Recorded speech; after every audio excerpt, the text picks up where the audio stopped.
भारतीय छात्र संसद foundation, MIT school of government और एमआईटी विश्व शांति विश्वविद्यालय की संयुक्त पहल भारतीय छात्र संसद 12 संस्करण पूरे कर चुकी है।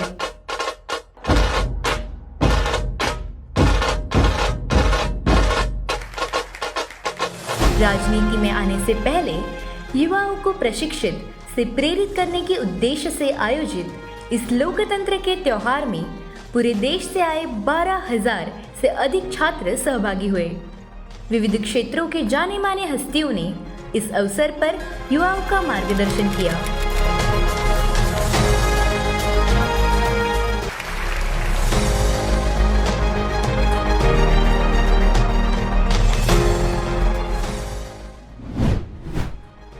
इस छात्र संसद में पद्म भूषण श्री गोपालास्वामी इन्होंने विविध विषयों पर चर्चा कर छात्रों का मार्गदर्शन किया।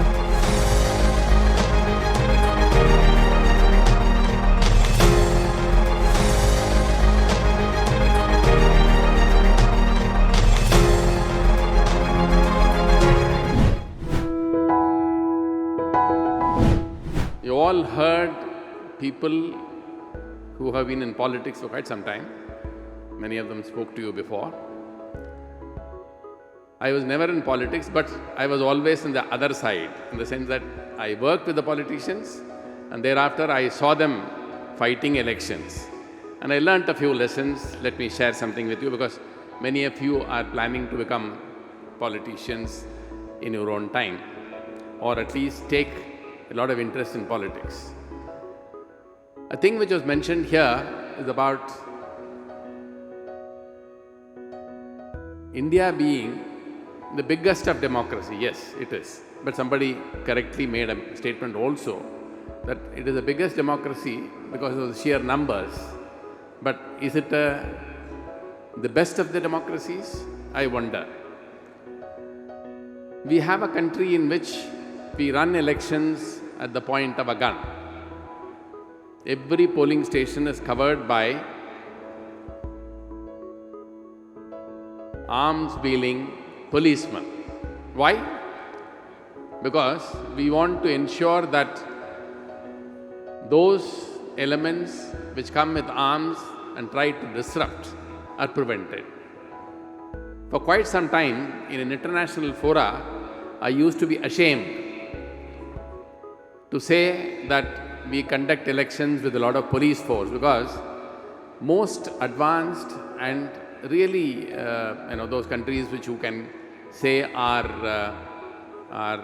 good democracies, you will not find even a single policeman around any polling station. In fact, there the polling station is actually operated by persons from the public who volunteer to come and serve as a part of their duty to the nation. Can we do that here? I am talking about my experience in neighborhood country, Maldives. Every polling station there was looked after by women. From the time the polling starts, the polling ends at 4 o'clock in the afternoon. After that, within 1 hour, they become the counting officials, do the counting in the polling station, declare the result within 1 hour of the elections being over. Can we ever think of doing the counting at the polling station and reserve the results? There will be absolute mayhem and bloodshed. So we have a long way to go before we can call ourselves. We are a big democracy, yes, but to become the best democracy, we have a long way to go. Then there was a mention about the money power, rightly. And of course, there was also this mention about the bonds, the methodology by which political parties get their money. But let me reveal a secret to you. Today, the bonds are in possession, you don't know who contributed. Before that, was the position any different? It was not. When there was this rule that every political party has to reveal the name of the donor if the amount exceeds 20,000 rupees, there was no surprises at all. 95% of the money received of the political party, all the political parties said it is less than 20,000 rupees per person. Now it is 2,000 rupees. Situation is the same. No political party ever wants to tell you where they got the money from. That's the bare fact. Will that change? Is the change with you? Can you do that change?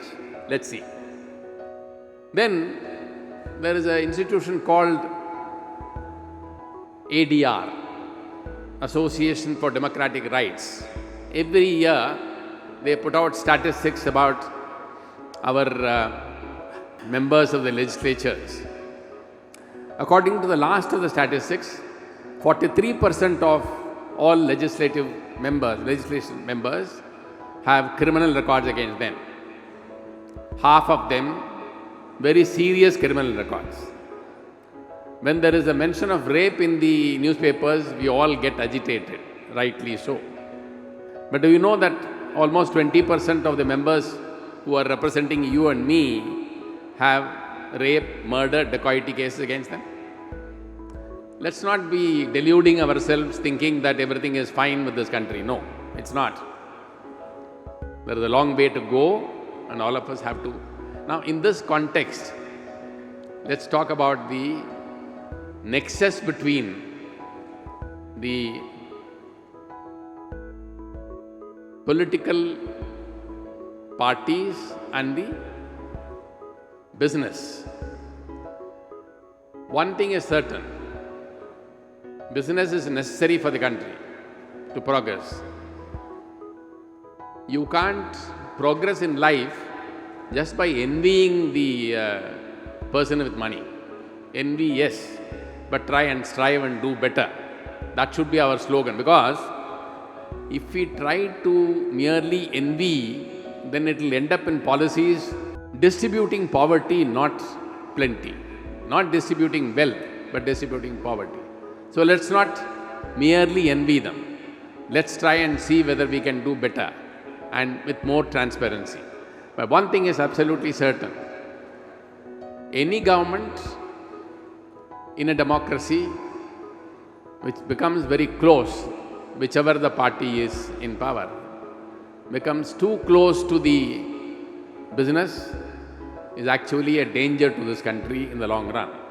So let us be very clear about that we should not allow that if it is within our hand. How do we do that? I would refer you to some of the happenings in the American Senate.